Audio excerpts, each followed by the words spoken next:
আসসালামু আলাইকুম প্রিয় দর্শক, আজ সকাল থেকেই সোশ্যাল মিডিয়ার বিভিন্ন রকম খবর অথবা পোস্ট অথবা কমেন্ট এগুলো আমাকে বেশ আলোড়িত করছে, মানে আমার নজর কেড়েছে। এবং কিছু কিছু জিনিস দেখে আমি বিরক্ত হয়েছি, কিছু দেখে মানে কৌতুক অনুভব করেছি এবং কিছু দেখে একটু বিব্রতও হয়েছি।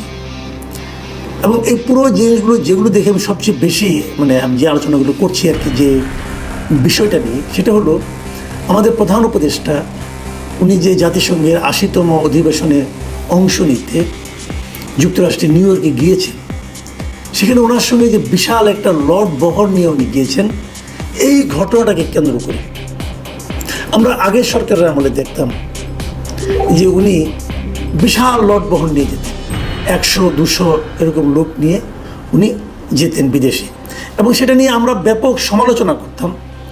আলোচনা হতো, হাস্যরস হতো, কৌতুক হতো, বিরক্ত মানুষ তার বিরক্তি প্রকাশ করতেন। কিন্তু এন্ড অফ দ্য ডে যে প্রশ্নটা আমাদের থেকেই যেত সেটা হলো, এই যে বিশাল লোকজন নিয়ে যাচ্ছেন, অনেক সময় নিজস্ব বিমান নিয়ে পর্যন্ত যেতেন, তো এই বিশাল খরচটা কার পকেট থেকে যেত? এটা কার টাকা? ওনারা কার অর্থ ব্যয় করতেন? ওনাদের প্রত্যেক সম্পত্তির অর্থ, ওনাদের কোনো ব্যাংকের জমানো টাকা থেকে ওনারা ব্যয় করে যেতেন? শেষ দিকে দেখতাম যে আগের সরকারের পক্ষ থেকে বলা হতো যে এখানে যে ব্যবসায়ীদের একটা দল যেত, ব্যবসায়ীদের একটা প্রতিনিধি যেত, তারা নাকি নিজের টাকায় যেত। ঠিক আছে, যেত মানলাম, সেরকম প্রতিনিধি কয়জন থাকতো? ২০০ হতো, তার মধ্যে দেখা যেত ২০ জন তারা ব্যবসায়িক প্রতিনিধি যাচ্ছেন। তারও আবার অন্য মতলব ছিল। প্রেসিডেন্ট এসে গিয়ে অথবা প্রাইম মিনিস্টারের সঙ্গে বিদেশে গেছেন, ছবি তুলেছেন, ওটা এনে আবার নিজস্ব ব্যবসায়িক কর্মকাণ্ডে ব্যবহার করতেন, সরকারের কাছ থেকে সুযোগ সুবিধা প্রাপ্তির ক্ষেত্রে ব্যবহার করতেন। এরকম অনেক ঘটনা কিন্তু ঘটত। সে আলোচনা পাশে রাখি। এখন যেটা হচ্ছে, এখন তো সেই সরকার নেই। সেই সরকারকে আমরা ফ্যাসিবাদী সরকার বলতাম, সেই সরকারকে আমরা স্বৈরাচারী সরকার বলতাম, অনেক কিছু বলতাম, এবং সেটা আমরা পছন্দ যে করতাম না তার প্রমাণ আমরা দিয়েছি একটা গণ অভ্যুত্থানের মাধ্যমে। এদেশের মানুষ গণ অভ্যুত্থানের মাধ্যমে ওই সরকারের পতন ঘটিয়েছে। ওই সরকার প্রধান দেশ ছেড়ে ভারতে চলে গেছেন।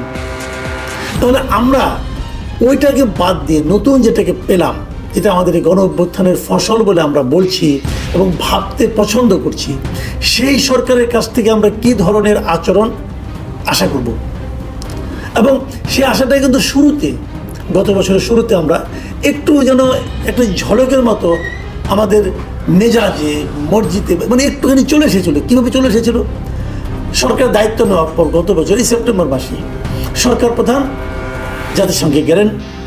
ওখানে উনি সাধারণ পরিষদে ভাষণ দেবেন বলে গেলেন, এবং তখন ওনার যাওয়ার আগে ঘোষণা করা হলো যে উনি মাত্র ওনার সঙ্গে সফর সঙ্গী করবেন মাত্র 7 জনকে। সবাই খুব খুশি হয়ে গেল, মাত্র 7 জন লোক নিয়ে যাবেন। আমরা তো এটাই চেয়েছিলাম। আমরা তো ভাবতে চাই যে অপচয়টা হবে না। একটা গরিব দেশ, আমরা তো একটা গরিব দেশ, ধনী দেশটা ভাই, সে ধনী দেশ বলার কোনো সুযোগ নেই। এদেশের মানুষ খুবই গরিব।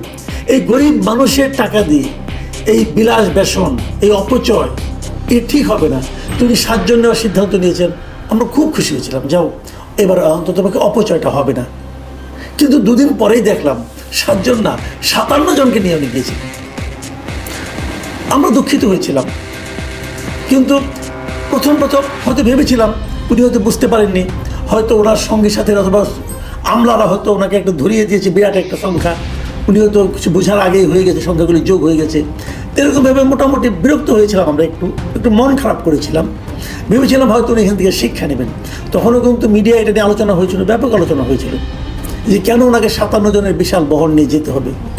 পৃথিবীর অন্যান্য দেশগুলি কীরকম করে, আফ্রিকার নাইজেরিয়া এরকম কয়েকটা দেশ আছে যেগুলো নাকি দুর্নীতিতে আকণ্ঠ নিমজ্জিত, তারা করে, তারা এখানে বিদেশ ভ্রমণের সুযোগে এই সুযোগে যায়। যা হোক, আমরা ভেবেছিলাম বোধহয় ওনাকে শিক্ষা হবে, উনি হয়তো এরকম আর করবেন না। কিন্তু আমরা দেখলাম যে না, তা নয়, উনি এটা করতেই থাকলেন। একবারও এরপর বাদ দেন না, একবারও। এরপর যতবার উনি বিদেশ গেছেন কখনোই মনে হয় নাই যে এই বেশি লোক নিয়ে বিদেশ যাওয়াটা যে মানুষের কাছে দৃষ্টিকটু ঠেকতে পারে, এই জিনিসটা উনি ভেবেছেন বলে ওনার আচরণে একবারও মনে হয় নাই। ডক্টর মোহাম্মদ ইউনূস যতবার গিয়েছেন, এই 12-13 বার গিয়েছেন, এই টাকাগুলো কার? ওনার টাকা, ওনার পার্সোনাল টাকা, অথবা ওনার গ্রামীণের টাকা? তা তো নয়। সরকারের টাকা, সরকার মানে কি জনগণের টাকা, এটা কোনো হিসাব নাই, কোনো জবাবদিহিতা নাই। উনি কি জবাবদিহিতার ঊর্ধ্বে উঠে গেছেন?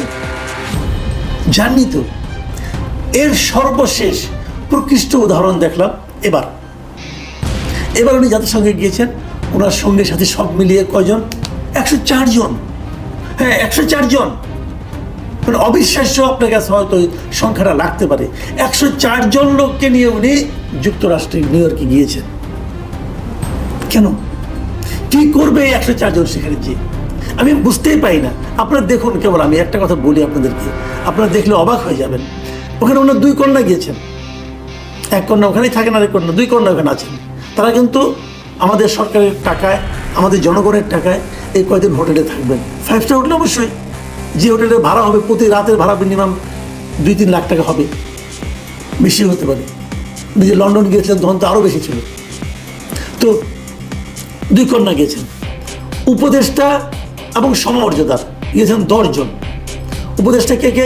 ডক্টর আসিফ নজরুল। ওনার ওখানে কী কাজ? উনি ওখানে কী করবেন আমি বুঝতে পারলাম না। উনি গিয়েছেন।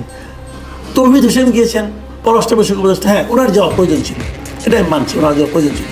আর গিয়েছেন কে? আদিলুর রহমান খান। এরই বা কী কাজ? গণপূর্ত বিষয়ক উপদেষ্টা, উনি গিয়েছেন। আর গিয়েছেন ফজলুল কবির খান। কী কাজ ওনাদের? আমি দেখলাম তো একটা ভিডিও দেখলাম, সেখানে ডক্টর ইউনূস বক্তৃতা দিচ্ছেন, তার পেছনে বসে বসে ফজলুল কবির খান 7 না 8 মিনিটের বক্তব্য, পুরো সময়টা উনি বসে বসে মোবাইল টিপছেন, ওদের কারোর সঙ্গে চ্যাটমেট করছেন আর কি। দেখলাম, দেখতে তো দৃষ্টিকটু। একদম তার পেছনে বসে আছে বিশাল বপু নিয়ে। আর গিয়েছেন কে? লুৎফি সিদ্দিকী, খলিলুর রহমান, ওই যে আমাদের নিরাপত্তা উপদেষ্টা খলিলুর রহমান, সিরাজউদ্দিন মেহরানি যেতে পারেন, উনি সেক্রেটারি, ওনার প্রয়োজন ছিল, ওখানে গিয়েছেন। আর গিয়েছেন লামিয়া মোর্শেদ, অবধারিতভাবে। উনি তো যাবেনি, উনি সবসময় যান। ডক্টর ইউনূস যেখানে যান, লামিয়া মোর্শেদ অবধারিতভাবে থাকবেন। দেখুন, এখানে একটা বিশেষ ডেলিগেশন গিয়েছে, এটা নিয়ে অনেক আলোচনা হয়েছে গত কয়েকদিন ধরে। রাজনৈতিক নেতা 6 জন পলিটিক্যাল লিডার গিয়েছেন সেখানে। মির্জা ফখরুল ইসলাম আলমগীর, হুমায়ুন কবির, বিএনপির, আর ইয়ের থেকে জামাতে ইসলাম থেকে ডক্টর আবদুল্লাহ তাহের এবং নাকিবুর রহমান, এবং এনসিপি থেকে আখতার হোসেন ও তাসনিম জারা। এদের নিয়ে কী হয়েছে না হয়েছে, স্ক্যান্ডাল কী হয়েছে, ওগুলি বাদ দিলাম, ওগুলি নিয়ে আলোচনা করতে চাইতেন। এর সঙ্গে আরও ছিলেন প্রধান উপদেষ্টার অফিসের সিনিয়র কনসালটেন্ট মোস্তাইন বিল্লাহ। কাজটা কি ভাই? আচ্ছা, ঠিক আছে, গেলেন, তাও নয় মানলাম, ওনার অফিসের লোক গেলেন। এই যে নর্থ সাউথ ইউনিভার্সিটির রিসার্চ পেলো সাইফুর রহমানের ওখানে কাজ, উনিও গিয়েছেন এখানে ডেলিগেশনে। আমি আরেকটা নাম দেখে রীতিমতো হতবাক হয়ে গেছি, আমি বিস্মিত হয়েছি। এই ভদ্রলোকের সম্বন্ধে আমার একটা খুব উচ্চ ধারণা ছিল। ইনি হচ্ছেন দৃক গ্যালারির এমডি মিস্টার শহীদুল আলম। তাই আপনি ওখানে কেন গেলেন ভাই? আপনি কী কাজ বোঝান তো আমারে। এই আমাদের প্রধান উপদেষ্টা এই যে সাধারণ পরিষদে ভাষণ দেবেন, সেখানে দৃক গ্যালারির শহীদুল আলম সাহেবের কী কাজ থাকতে পারে? আমি শহীদুল আলম সাহেব নিশ্চিত ফিডব্যাক, ওনাকে আমি খুব সবিনয়ে জানতে চাইবো, ভাই আপনার কী কাজ? আপনাকে তো আমি অন্যরকম মনে করতাম। অনেকে আছে কিন্তু, অনেকে দেখি, আমি দেখেছি, অনেক বিখ্যাত লোকদের দেখেছি, মনে করেন বছরের মধ্যে, মাসের মধ্যে 4-5 বিদেশ যায়। তারপরে না একটা বিদেশ যাওয়া মাগনা একটা ট্রিপ পায়, লাফায় ওঠে, আমি যাবো। এগুলি কি সেই ধরনের কোনো রোগাক্রান্ত নাকি এরা? আমি বুঝতে পারি না। পররাষ্ট্র মন্ত্রণালয়ে গিয়েছেন 13 জন। আচ্ছা, ঠিক আছে, এটা যেতে পারে, পররাষ্ট্র মন্ত্রণালয়ে কাজ থাকতে পারে, তো ওরা তো ওখানে ওরা উপদেষ্টাই আছে। আবার 13 জন লোককে যেতে হবে, কর্মকর্তাকে, সরকারি কর্মকর্তাকে, কেন? বিদায়ের কথা মনে আছে, যিনি বিদেশ থেকে আমাদের প্রচুর বিনিয়োগ নিয়ে আসবেন বলে অনেক কিছু সম্মেলন করলেন, হ্যাঁ, অনেক লোককে আনলেন, লাফায় কথা বললেন। এই আশিক চৌধুরী, উনিও গিয়েছেন। প্রধান উপদেষ্টার সামরিক কর্মকর্তা গেছেন 7 জন। আবার অ্যাডভান্স সিকিউরিটি টিমের গেছেন 12 জন। এরা সবাই অধিকাংশ সামরিক কর্মকর্তা। আর ওনার সঙ্গে অ্যাকম্পানিক সিকিউরিটি টিম হিসেবে গেছেন 7 জন। কয়জন হলো? 26 জন। ভাই, সিকিউরিটির কী কাজ ওখানে ওনাদের? আমি বুঝতে পারলাম না।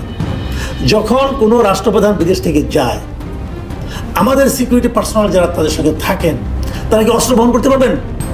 দিবে ওরা?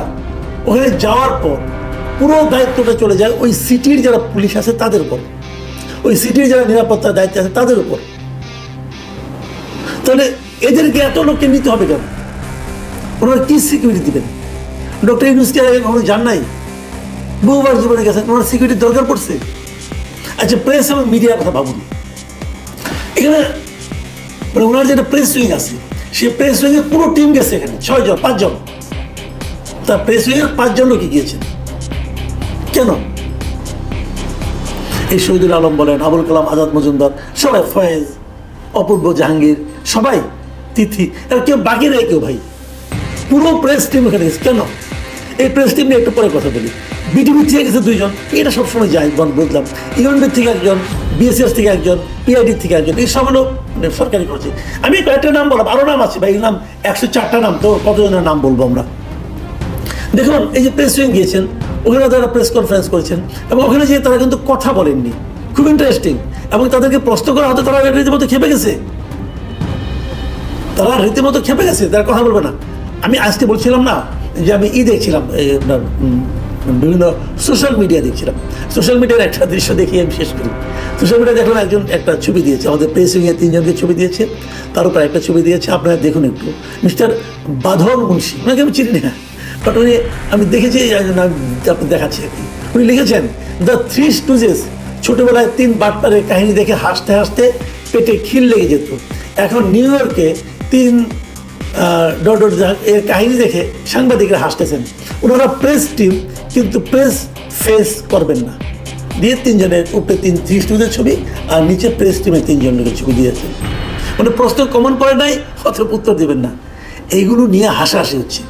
এই বাঁধন মুন্সির যে প্রেস স্ট্যাটাসটা, পোস্টটা, এর নিচে অনেকগুলো কমেন্ট করেছে, প্রায় 45 কমেন্টস আমি দেখলাম। ওগুলোর উচ্চারণযোগ্য না, মানে কে কী ভাবছে, কে কী বলছে, এটা মানে ভাবলেও মানে উচ্চারণ করাই যাবে না। তো আমি এদেরকে জিজ্ঞাসা, এই 104 জনকে জিজ্ঞাসা করি, যারা আপনি গিয়েছেন, কেন গিয়েছেন, একবার নিজেকে জিজ্ঞাসা করুন। সোশ্যাল মিডিয়া তো সব জায়গায় থাকে, একবার সোশ্যাল মিডিয়ায় দেখুন মানুষ আপনাদের সম্পর্কে কী বলছে। অথচ দেখুন, এই সরকার কিন্তু দায়িত্ব নেওয়ার পর শুরুতেই বলেছিল যে তারা ঘন ঘন অপ্রয়োজনীয় বিদেশ সফর তারা করতে চায় না এবং কিচ্ছু সাধন করতে হবে। যেটা বলেছিল সেই বক্তব্যের প্রতিফলন কোথায়, সেটা তো আমরা দেখছি না। খুব খারাপ লাগে, বুঝছেন? খারাপ লাগে কেন? যখন শিক্ষিত লোক, দায়িত্ববান লোক, গুরুত্বপূর্ণ পদে থাকা লোক, যখন তাদের কথা এবং কাজের মধ্যে কোনো মিল না পাওয়া যায়, খুব খারাপ লাগে। যখন তারা সাধারণ মানুষের দুঃখটা উপলব্ধি করতে পারেন না, যখন তারা অন্যের পয়সায় ফুর্তি করেন, খুব খারাপ লাগে। এই যে পলিটিক্যাল লিডার যারা গিয়েছি, তাদেরকে তো ওই নিউ ইয়র্ক পুলিশ বলে দিয়েছে, আপনারা হোটেলের বাইরে যাবেন না, তখন তো আপনারা আপনাদেরকে নিরাপত্তা দিতে পারবো না, তারা হোটেলে বসে থাকবেন, আপনাদের সময়ের কোনো দাম নাই। আমি মির্জা ফখরুলের বুদ্ধিমত্তার মানে কী বলবো, আর ওটা নিয়ে কিছু বলতে চাই না। প্রিয় দর্শক, এখন এই পর্যন্তই থাক। আল্লাহ হাফিজ।